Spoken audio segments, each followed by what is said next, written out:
60零萬就可以喺中山買到新樓，而且係現樓大裝修，全屋家私電器送埋俾你添。哇！喺邊度？中山港口鎮嘅上城南岸啊！終於等到佢清盤啦！大家都知道，任何樓盤喺清盤嘅呢一刻呢，都係最筍嘅時刻啦。咁呢一集呢，亦都唔例外，鐘哥一定要帶你睇睇我身後嘅呢個樓盤啦。嗱，佢依家呢已經係現樓交付㗎啦。嗱，你見到我哋呢個樓上嘅業主呢，4座啦，好多業主已經入住㗎啦，落晒啲衫褲啊，說明呢呢度入住率呢係好高嘅。原因係咩呢？首先佢係一個新樓盤啦，一定係好吸引我哋好多我哋買嚟自住嘅朋友嘅。可以有句話講，買新唔買舊啊嘛。因為你買咗新樓盤呢，就肯定襟舊啲嘅。因為而且呢個樓盤係今年先至開始住啊嘛，係咪？咁呢一集呢，鐘哥會帶你睇睇呢啲樓上嘅單位，主要同你講解下一個79方嘅3房以及87方嘅3房。依家講緊呢都係60零萬咋。我身處嘅位置呢，就係興港北路呢度，往前行大約2000米左右呢，就係我哋嘅中山山姆會員店啦。咁我哋又中意啲 shopping 嘅朋友，其實就係我哋門口坐個公交車，嗱，你見到啦，公交車就可以直達我哋嘅中山石岐區以及我哋嘅東區啦。交通上呢，亦都係非常之方便嘅，或者係我哋喺門口打部的都可以去到任何地方嘅。去市區只不過講緊嘅係15分鐘左右嘅時間啦。咁大家見到我哋門前呢，都有個香港直通巴士站，深港榮里呢個上城南岸臨時停靠點啦。所以其實係喺呢度呢，就可以上車，我哋屋企門口就可以上車到深圳灣口岸啦、屯門、荃灣、太子以及我哋香港各個地方嘅。可以講話我哋坐車呢係非常之方便嘅。咁由此可見，其實呢個樓盤對於我哋好多香港嘅街坊嚟講係非常之友善嘅。咁亦都說明呢個小區有好多我哋香港嘅老友記住喺度㗎。咁好多我哋話返嚟大陸係退休啊，咁我哋去揀樓盤嘅時候，呢種樓盤呢，因為佢質素比較高，係新盤嚟嘅，咁相對嚟講去認得我哋好多獲得我哋好多香港朋友嘅認可嘅。咁我哋依家呢，就跟住腳步行入去睇睇呢個屋苑如何先。我都有段時間呢，冇更新到我哋嘅上城南岸啦，計落嚟都好似有3個月咯喎。咁依家講緊嘅就係真正嘅要清盤嘅時刻啦。我哋呢個成個物業呢，係由萬科物業去管理嘅，管理費呢係2.8蚊一個平方。小區呢，總共呢，其實呢就有7棟住宅樓啦。咁大家見到門前呢度呢，就係2座、3座、4座，中間望到泳池嘅係5座。呢個呢，一早就已經賣晒。你見到呢啲陽台晾晒啲衫，講明真係入住率真係好高嘅。講真，尤其是係入到花園裏邊仲係好空曠啦，好舒適啦。尤其是我哋門前呢都有個泳池嘅，我俾你睇睇泳池嘅畫面嚇。大家見到我哋樓下呢就係物業管理處啦，入門口就係物業管理處，由我哋萬科物業去管理嘅。咁我上一期講嘅就係2棟嘅清盤已經清晒啦，依家咁目前呢得返10零套喺邊度呢？總共加埋10零套就好快就已經就可以講話收盤㗎啦，基本上就可以拜拜㗎啦。咁我今一集呢同大家講解嘅就係呢個3棟樓上79方以及我哋87方嘅3房，都係60零萬可以搞得掂嘅。咁我哋呢度衣食住行點樣呢？我哋啱先講門口，我哋可以坐車去石岐啦，亦都可以坐1個站呢到我哋嘅港口菜市場，同埋1+1萬民匯我哋保利國際購物廣場呢啲都係好方便嘅。生活嚟講，大家唔使擔心。呢邊呢就好靜嘅，因為呢度大家見到啦，好空曠。咁旁邊呢有少少嗰啲工廠喺度，但係工廠呢依家全部都喺度升級改造緊，改造成點呢？你由此可見呢度呢個就係以前工廠依家改造成寫字樓，亦即係話未來呢度嘅所有呢啲所以見得到，暫時仲有啲鐵皮房啊，呢啲鐵皮房全部都會更新成我哋眼前嘅呢種寫字樓，會比較高檔，而且係好環保啊，好環保嘅。咁跟住我哋腳步慢慢嚟，一樓咧其實我哋到時業主咧有啲健身室啊，嗱呢啲健身室係業主自己拍卡可以入到去係健身嘅啊，同埋有泳池啦啊，都係好好嘅一個設施嚟嘅。咁上城地產咧，佢之前係做開酒店嘅，所以你見到呢啲 lobby 啊、啲大堂啊，就睇起身真係好靚啦啊！呢啲用料都係比較好嘅。亦都比較感覺到一種好奢華嘅感覺。嗱，呢啲就可以滿足到我哋好多朋友話：喂，我想買平啲嘅總價，咁又可以住到高級啲嘅環境，呢種一定會符合你啦。嗱，而且依家你講緊，我哋講上車咧都係好輕鬆嘅，3萬蚊左右嘅一個首期咧就可以上車啦。而且可以接受到我哋香港人嘅呢種按揭嘅，因為佢係歡迎我哋好多港人翻嚟去置業嘅，係啦。如果大單位呢，仲可以送埋車位嘅，譬如話101方嗰啲單位啊，咁89方嗰啲單位，因為嗰啲單位呢，相對嚟講總價就會高翻些少，去到90零萬左右啦，咁送埋一個產權車位俾到你嘅，咁呢個產權一定係同我哋嘅樓一樣，去到70年嘅。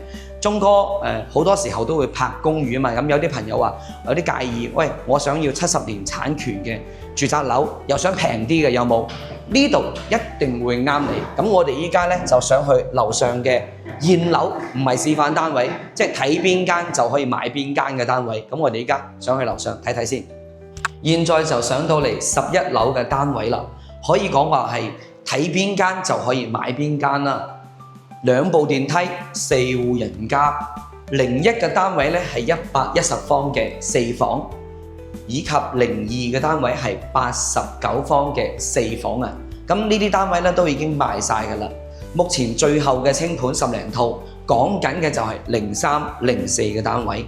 喺我哋講解之前，大家有冇留意到咧？門前啊，佢哋2個單位都有一大嘅片嘅呢個空間可以去利用使用嘅。即係話，如果業主真係有需要咧，你喺度做翻個訂製嘅櫃會好睇啲，即係唔好話好肉酸嗰種嚇，你做翻嗰啲靚仔啲嘅櫃咯，咁可以有呢個空間俾你去使用嘅。好，咁講解之前，我哋先講間細啲嘅先，79方，咁60零萬嘅，講緊就係呢啲單位啦。好，客廳係好開闊嘅，嗱有埋餐廳同埋我哋嘅客廳功能區域，係咪先？帶埋全屋嘅裝修俾你，你而家見得到嘅呢啲裝修就係屬於交付標準嚟嘅，地磚、牆面全部已經做好晒㗎啦，有少少天花啊。咁我哋其實好多業主都會後期做多一啲櫃體啊響度啊，或者係啲裝飾啊響呢度嘅。咁大家見到我依家朝早嘅大概係10點鐘左右嘅時間過嚟影視頻嘅，咁見到好陽光啦。嗱，眼前呢度咧就係我哋嗰啲舊區嚟嘅。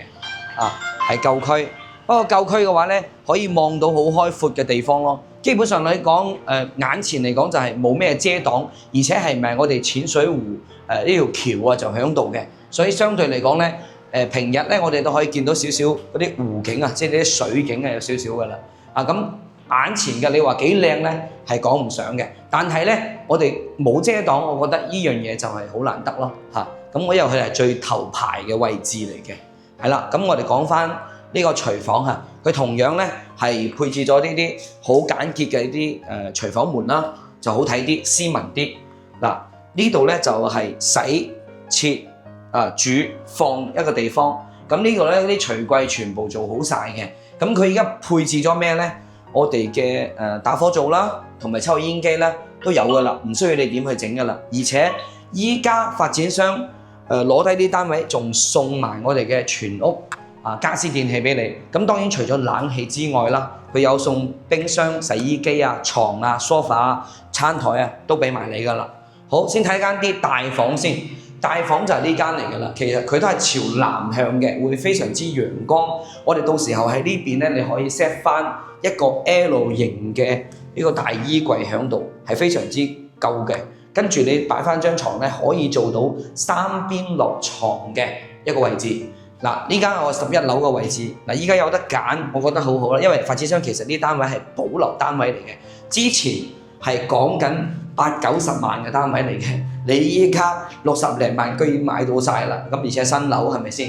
呢間屋都幾好啊，咁大個窗面俾到你，個實用空間都好大㗎。其實好多發展商你講緊79平方，你做到3房非常之難得㗎啦，個實用率去到好高嘅。嗱，呢間咧就大翻些少，你可以作為一個客房啦，或者係屋企有小朋友嘅話，你都住響度得嘅。啱先嗰間咧，你可以用嚟做書房，係完全 OK 嘅，帶埋裝修㗎啦。嗱，呢度係3段式嘅，咁呢啲咧就係簡簡單單咯。咁但係我覺得，如果你作為一個度假養老使用，我覺得呢啲係 OK 嘅，你自己後期再稍微整一整都完全冇問題。嗱，淋浴房啊呢啲啊都可以啊，嗱轉身都幾 OK 嘅，係啦 ，OK。咁啊呢個79方嘅單位，你又想平啲入手嘅，我覺得呢間單位就最好啦。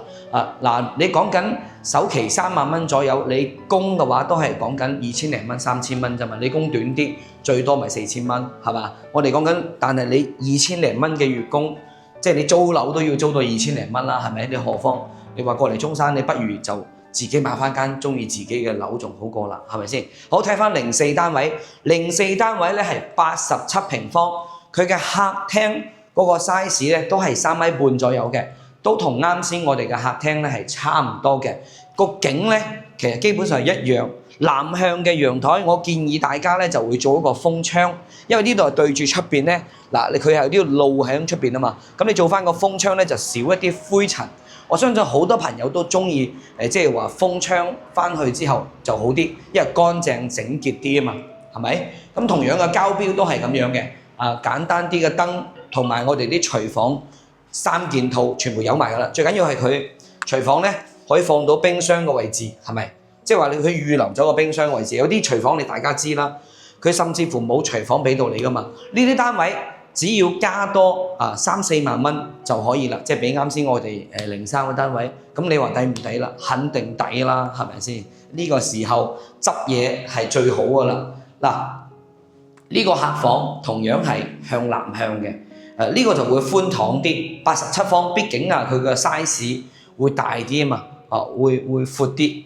嗱，呢個洗手間咧。佢就係入邊㗎啦，佢就唔係3段式嘅，因為佢有2個洗手間喎，主人房有個洗手間，我哋呢個係叫做客廁嚟嘅，即係我哋嘅公共洗手間嚟嘅，係啦。好，細房咧我就唔入去啦，你睇睇都幾好嘅，鋪咗木地板，有咁大個窗喺度，係咪先？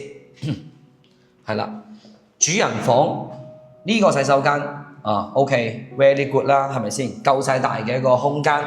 我哋講話你想要2個洗手間嘅朋友，你一定要揀呢間啦，好唔好？87方咁鐘哥咧就呢一集主要就推介呢2種單位俾到你，因為目前講緊最平最筍嘅就係呢啲單位，而且係現樓可以即刻出房產證嘅，咁60零萬，我覺得真係好抵啦！你如果揸住呢個機會，嗱嗱聲搞掂佢，好唔好？中意嘅話揾鐘哥睇樓啦。鐘哥呢一集咧，多謝你收睇，拜拜。